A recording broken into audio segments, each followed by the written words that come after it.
Filipino teacher in China here!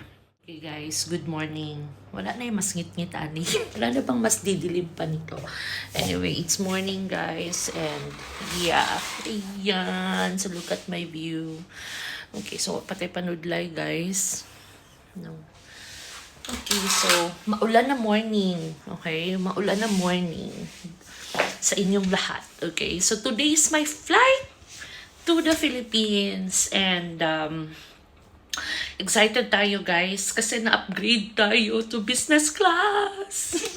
And samahan niyo ako guys, okay? Story muna tayo guys kung bakit tayo na-upgrade to business class. Pero back story pa talaga, okay? So last Friday, or shall we say, last Thursday and Friday was the busiest days of my life.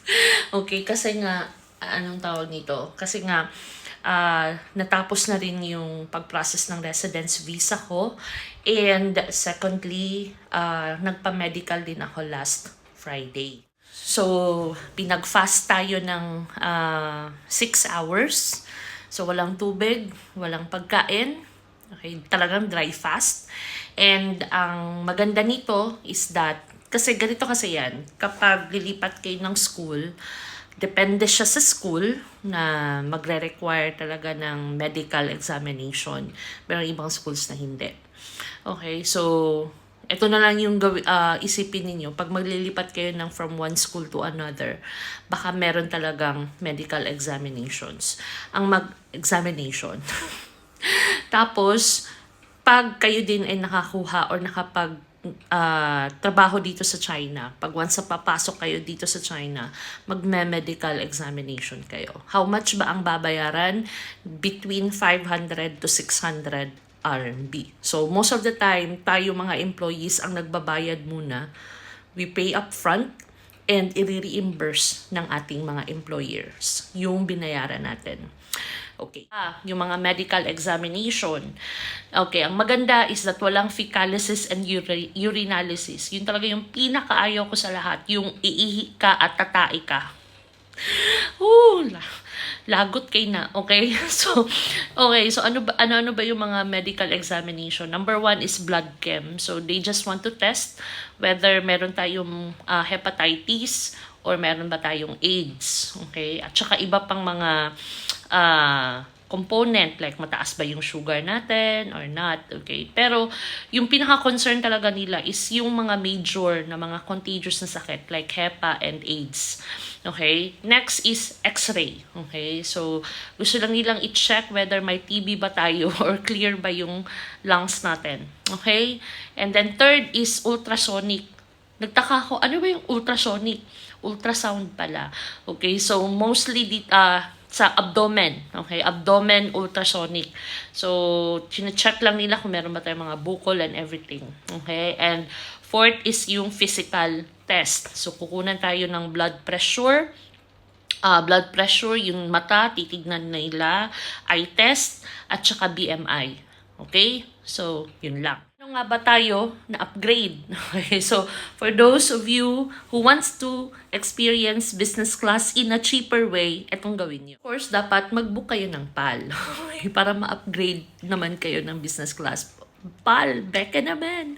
Meron talagang times na minsan pag trip ng PAL na i-upgrade ka, talagang nag-a-upgrade sila. Pero hindi pa tayo ganun na, hindi pa ganun yung closeness, level ng closeness ng PAL at ako. Okay, so wala pa tayo dyan. So, most of the time, na-upgrade tayo by bidding prices for the business class seat. So, kapag walang ibang nag-bid or walang nag-book ng business class, most likely, sa'yo mapupunta yung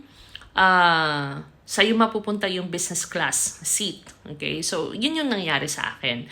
So, yung bidding price is nagre-range siya from $200 to $600. Okay? Take note, it's US dollars, not RMB.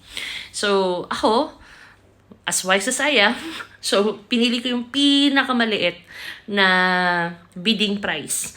So, actually, hindi na ako nag-expect na makukuha ko pa yung business class na seat. Kasi nga, Baka naman sa 199 passengers, marami kaming magbibid ng business class seat. Or di kaya, meron talagang mga mayaman, okay, na talagang nag-book ng business class. So, parang for me, gusto ko lang itry kung talagang mapupunta ba sa akin yung business class na seat. So, yesterday, mga morning, around 1 o'clock, in the morning, they sent me a message congratulating me na talagang sa akin napunta yung business class na seat. It's a miracle. So, actually, how much ba? Hindi ba hulugi? Okay, ito yun. Kasi, if you will book the business class trip from Beijing, Manila, Davao, and back and forth, magto-total siya ng 75,000 pesos. Okay? But then again, in my case, okay, yung economy price ko is 20,000 pesos lang, back and forth. So, since nag-bid tayo ng $200, so, magkano na ba yung bidding, magkano na ba yung exchange rate? Maybe 50, let's say, kung 55, okay, 11,000. So, nasa 31,000 lang, okay, nakakuha na tayo ng business class seat. Okay? So, ano-ano ba? Okay? Yung 11,000 worth it ba? Para sa akin, yes. Worth it siya for the experience at saka sa mga privileges. Okay? Ano-ano ba yung mga privileges? Diba? Of course, priority check-in. Diba? Meron silang mga pa-red carpet para sa mga business class na mga passengers. At saka, priority din sila sa papasok. Okay? Sa onboard process. Meron silang sariling lane. Sila yung mga priority. And then, of course, pagpasok mo, wow, sarap ng mga food. Okay? So, merong welcome drink at saka, I think, 3-course meal. Diba? Appetizer, main course, dessert, at saka meron silang mga wide variety na choices of drinks. Okay? Next, yung Mabuhay Lounge, of course. So, of course, pagkatapos ng check-in, diba, you will have the indulgence of experiencing, okay, the lounge, the VIP lounge. And then, meron ding complimentary Wi-Fi access while you are on board sa plane, okay? And then, of course, increase yung baggage allowance. Kaso nga na nakapag-impake na ako, wala na akong ibang dadalhin pa, okay? Kaso lang, the downside is that hindi mo makukuha yung business class mileage. Okay? Kung ikaw ay talagang diehard na nag-iipon ng mga miles sa PAL, gaya ko. So, akala ko makakakuha ako nung ni-research ko ay hindi ko pala makukuha yung miles na pang business class. Kasi parang of course, malaki yung binayaran mo, so malaki-laki din yung miles na makukuha mo. Whereas, sinabi nila, makukuha ko yung full economy miles accrual. So, most likely, 100% ng price na binayaran ko. Sana naman. Okay, I'm excited. So, babalitaan ko na lang kayo kung ilan or how much ba yung miles na nakuha ko after this business class trip. Okay, so samahan niyo ko, guys.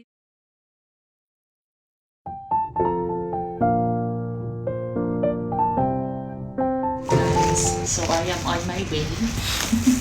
I am on my way to the airport. So, excited na.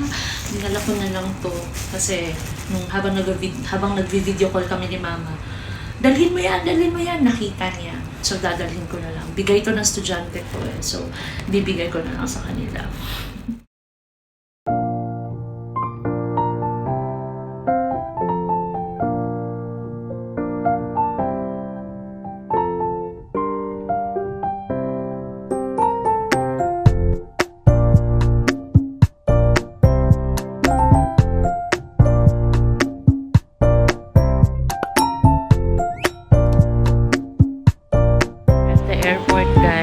And punta tayo dun sa B kasi nandun yung check-in counters ng PAL sa B. Okay, so ito yung airport ng Beijing International Airport. sa business, guys.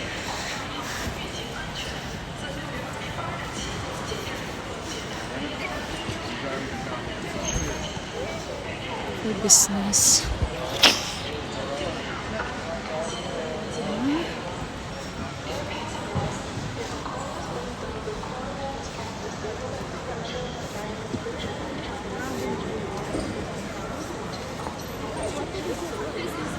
Yes.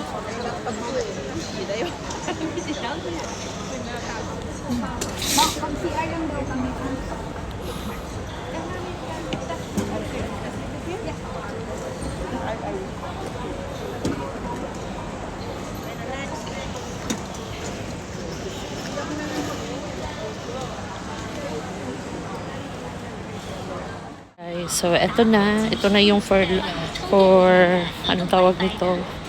For my lounge. And tada, 3K, see 3K. And yung yung Manila Davao ko is 1A, 'di ba? Ayan, 1A. 'Di ba? Thank you Lord sa favor. Sa security, guys. So we are now on the lounge.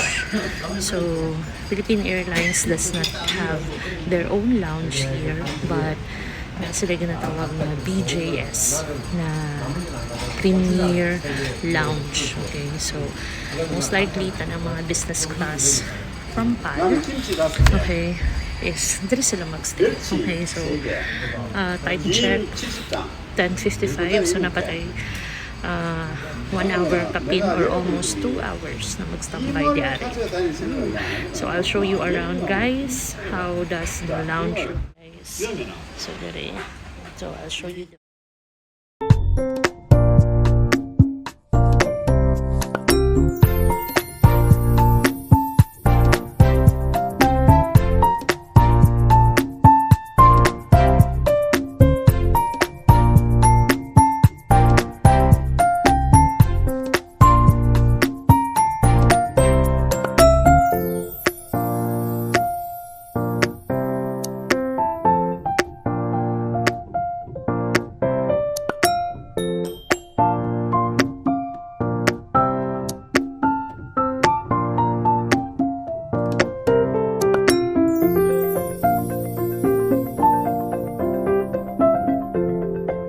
This is what I've got. So they have pork buns, okay, beef, rice, and then strawberry mousse, and cheesecake. Okay. Nasa na yung mga bread dito, pero orange juice. Wala na ako nag-avail. Pagpatay ko itong hapon kayo ito. So matutulog muna ako pagkatapos kong kumain, guys.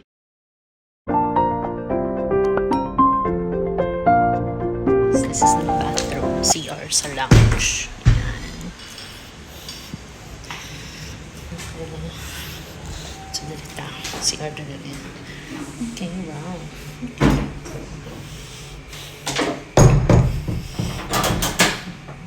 Walang CR sa lounge, guys. So far, clean.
So I am now on Terminal 2 and yun na. Terminal 2 na tayo and nasa Mabuhay Lounge tayo.